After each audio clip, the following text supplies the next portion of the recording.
So lahat na tatanong ko, hindi nyo alam. So ba't pa tayo nag-uusap dito? Ba't pa kayo nandito kung hindi nyo masagot lahat ng mga tanong namin? Eh, wag na lang sana kayo pumunta rito. Yari tayo. Maybe this question is for Nika, or meron ba tayong Intelligence Service of the Armed Forces of the Philippines or ISAF? You're from the ISAF, good. Yung mga nabibigyan ng immigration ng 9G visa ng mga Chinese nationals to work here in the Philippines, say mga Chinese teachers, how do you monitor these people? Kasi may batas sa China, yung tinatawag nilang Chinese Espionage Law, na bilang Chinese citizen, obligado ka sa batas nila na mag-espiya para sa bansa nila. Now, marami mga Chinese nationals na nabigyan ng 9G visa to work here, say sa mga school. Example lang sa Xavier, that's a Chinese school. Imbis na West Philippine Sea ang tatawagin doon sa tinatawag na West Philippine Sea, tinuturuan yung mga estudyante na tawagin yung South China Sea. Inobligay mga bata na matuto mag-Mandarin. That is something na pag-influence sa mga bata. Horizoning, isa po sa mga tinignan po natin is kung paano po pa natin papaitingin ang ating cyber defense capabilities po. Ito yung Horizon 3 ng AFP Modernization Program, which is well supported here in the Senate. Yes, which we would like to thank the Honorable Senate po for constantly supporting this endeavor. Then, yeah. Mr. Chair. Yeah, before that, si Senator Senator Rafi. Yes, Mr. Chair. Mr. Chair, maybe this question is for Nika, or meron ba tayong Intelligence Service of the Armed Forces of the Philippines or ISAF? You're from the ISAF, good. Yung mga nabibigyan ng immigration ng 9G visa ng mga Chinese nationals to work here in the Philippines, say mga Chinese teachers, how do you monitor these people? Kasi may batas sa China, yung tinatawag nilang Chinese Espionage Law, na bilang Chinese citizen, obligado ka sa batas nila na mag-espiya para sa bansa nila. Now, marami mga Chinese nationals na nabigyan ng 9G visa to work here, say sa mga school. Example lang sa Xavier, that's a Chinese school. Imbis na West Philippine Sea ang tatawagin doon sa tinatawag na West Philippine Sea, tinuturuan yung mga estudyante na tawagin yung South China Sea. Inobligay mga bata na matuto mag-Mandarin. That is something na pag-influence sa mga bata. But anyway, balik tayo dun sa nabibigyan ng 9G visa. Is there anybody? Minumonitor nyo ba yun, sir?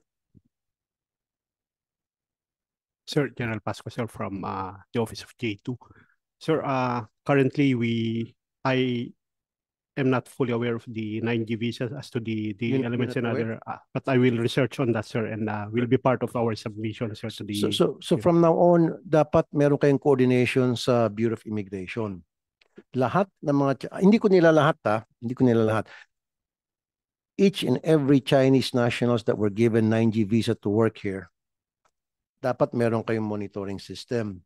Dahil again, like I said, may batas sa China na inuobliga lahat ng Chinese citizen na mag-espiya para sa bansa nila. Yes, sir. Batas nila yon. We will include that in our monitoring, sir. Okay. My second question is, during the previous administration, nag-donate ang China ng maraming computers by the hundreds or even thousands. And ang balita ko, pati AFP ata nabigyan ng computer na made in China, dahil China doon, or PNP. Ano nangyari sa mga computer na yun? Hanggang ngayon ba, in possession pa rin kayo sa mga computer na yan? PNP or...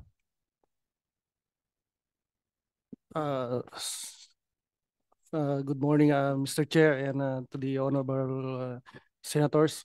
For the PNP, sir, I'm not yet privy for the computers that was...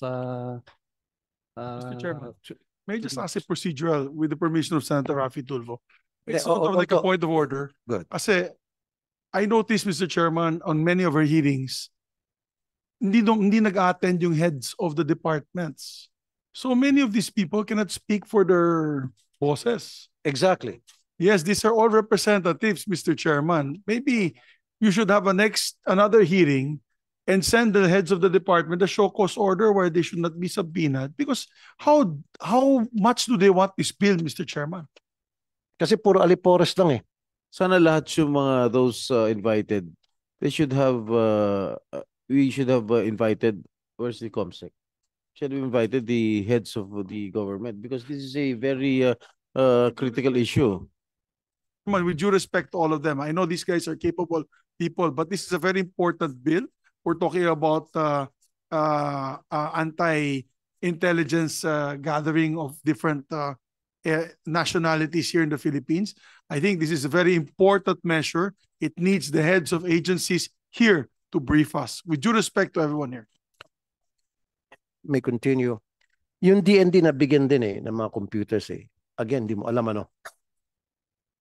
So lahat na tatanong ko, hindi nyo alam. So ba't pa tayo nag-uusap dito? Ba't pa kayo nandito kung hindi nyo masagot lahat ng mga tanong namin? And these are important questions that needs to be answered. But you always say, kanina pa, na hindi ko alam. Wag na lang sana kayo pumunta rito. Again, importante sa akin to eh. Alam ko yung DND at PNP na bigyan ng mga computer donated by China. Several hundreds.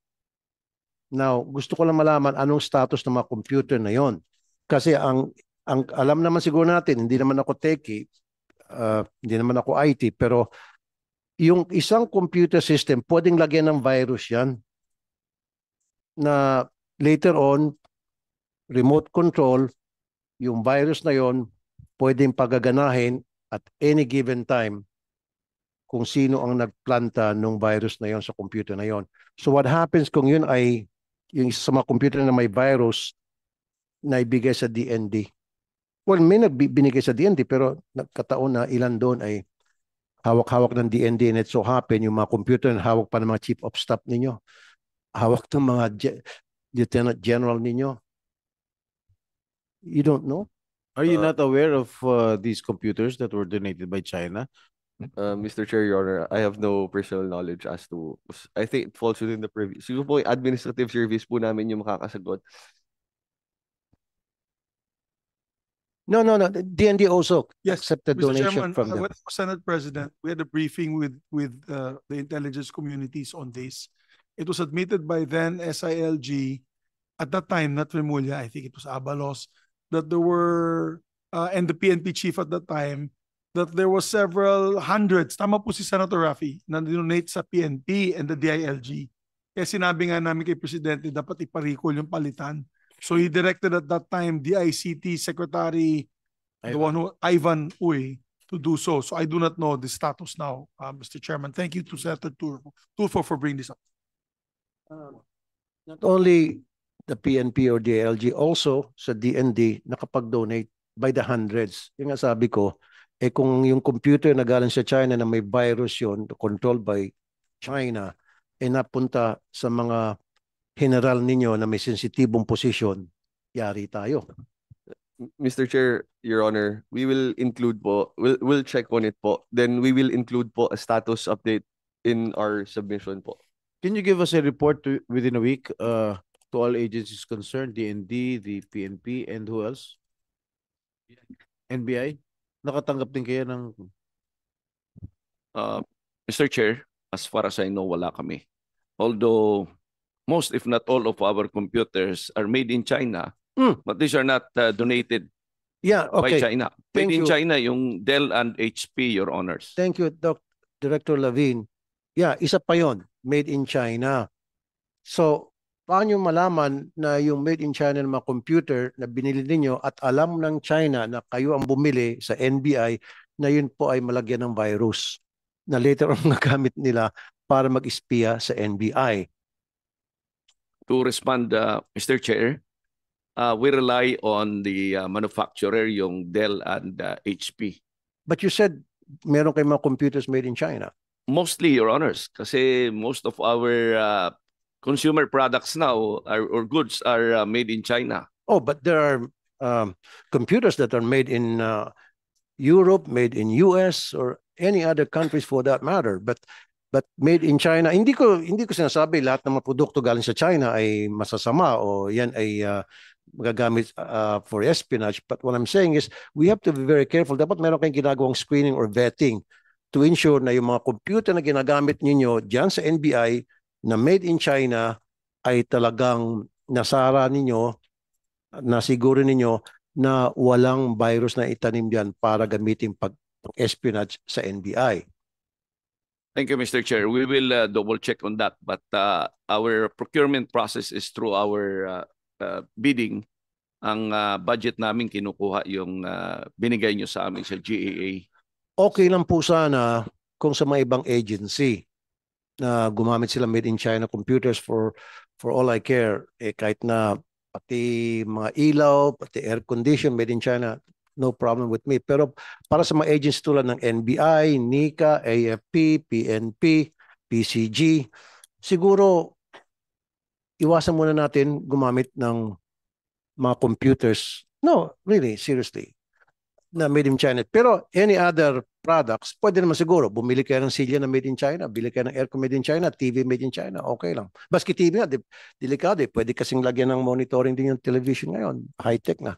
So ibig sabihin nito, Mr. Chair, lahat ng mga computer system natin sa gobyerno, especially tulad ko sabi ko na merong intelligence agency concerned like NBI, we have to screen those computers to make sure na walang planted na virus sa computer na yon.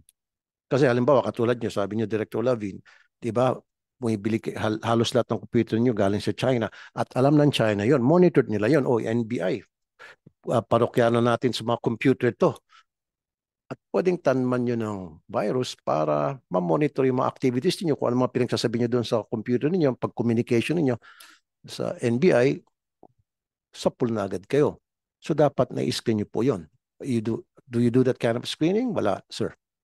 As of now, I'm not aware na ginagawa ng NBI yan. This is too far from yung security awareness. But with a reminder, we will take that up with our technical experts. Also, not only on the procurement, but also on the disposal, Your Honor, if I may suggest. Kasi at the FBI, where Senator Bato here is a graduate also of the FBI National Academy, yung disposal ng kanilang copying machines ay distraction. At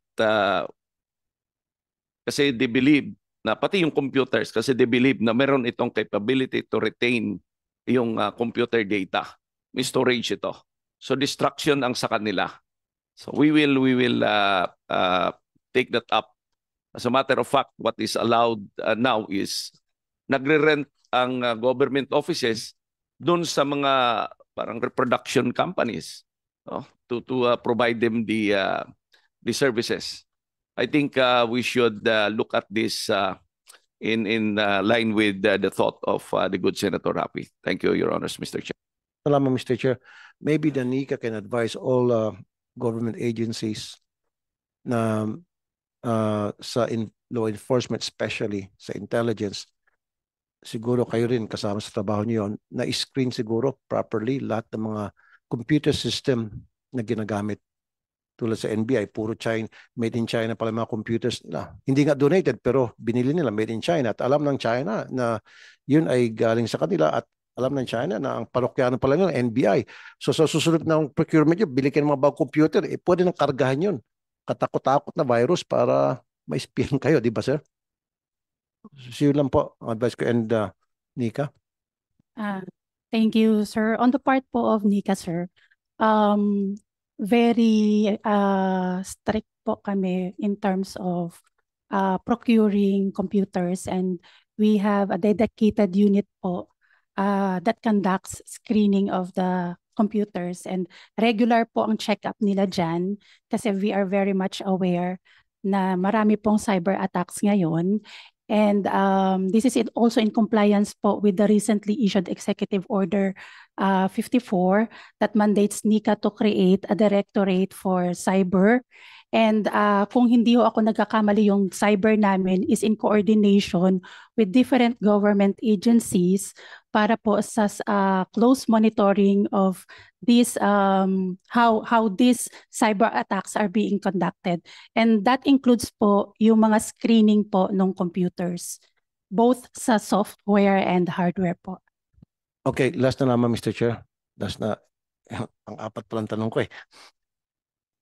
Okay, yung Israel's Ministry of Defense nakapag-flag down ng electric car made in China na nagagamit pang espionage. Are any of you aware of that? So marami tayong electric car, electric vehicles. Hindi ko sinasabi na magkaroon tayong xenophobia dito, against China, especially running na tayo sa mga made in China products. But I'm just trying to open up awareness para sa ating mga taga-gobyerno, because sino ba naman ang palaging pinag-uusapan pag West Philippine Sea ang paksa, di China. Diba? Meron ba makasagot noon? And then, wala. Yung mga electric vehicle, NBI siguro can answer. And then one follow-up question, and then I've got to go. Your Honors, Mr. Chair, if I may just share one of our operations. Ito yung tinatawag nila na autonomous unmanned vehicle. Ito yung unang sinasabi nila na nagmo-monitor lang sila ng traffic, yung road size, yung situation. But we believe na dito patungo yon. At they may be spying on our itong ating traffic environment, kung saan pwedeng gamitin ito. We believe na may kinalaman dito yon. But again, ang sa amin dito is yung sa espionage and in relation to cybercrime. Thank you, Mr. Chair. Okay, ito na lang, Mr. Chair. Ba't hindi tayo magbuo ng isang task force against foreign interference? Like National Task Force Against Foreign Interference, meron to sa ibang bansa eh. But wala ba tayong ganito, Nika, na parang combined, nandiyan yung NBI, PNP, nandiyan yung AFP, and Nika, and with one goal, which is bantayan yung mga ginagawang interference ng mga foreign entities dito sa Pilipinas. Do we have that kind of task force? At present, sir, we do not have a task force dedicated to monitoring foreign interference. But during in the past Congress po, in the 19th Congress, there was a bill filed by the former Senator Tolentino, proposing for the creation of an interagency task force which would focus on foreign interference, Mr. Chair. Okay, so it needs legislation at yung bill Yes, na Mr. yon Chair. hindi nakapasa. Hindi po siya nakatawid sa 20th Congress. Noong 19th Congress po, meron pong na-file si former Senator Tolentino proposing po for the creation of a council which would particularly focus on foreign interference, Mr. Chair. Thank you, Mr. Chair. Thank you very much. Thank you. Thank you, Senator Rafi. Senator Migs.